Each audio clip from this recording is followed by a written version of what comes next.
Hello there. So you want to know how you can simply go ahead and check Google Forms you filled out and submitted. This is going to be the only video that you'll ever need to watch on the internet. So with that being said, let's get straight into the video.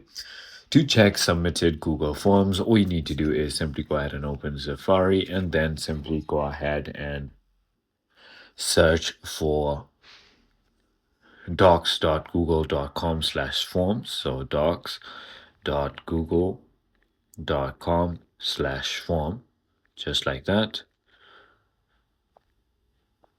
And once you've done that, you're going to be taken to this page right over here. And this is where you can simply go ahead and tap on the responses tab, and then you can see the summaries or the individuals if allowed by the creator. You can also check your email for confirmation links or edit your responses options if the creator enabled them, or contact the owner directly if you can't find it. It is as simple as that. I hope this video clarifies a lot for you. If it did, hit that like button and I'll see you on the next one.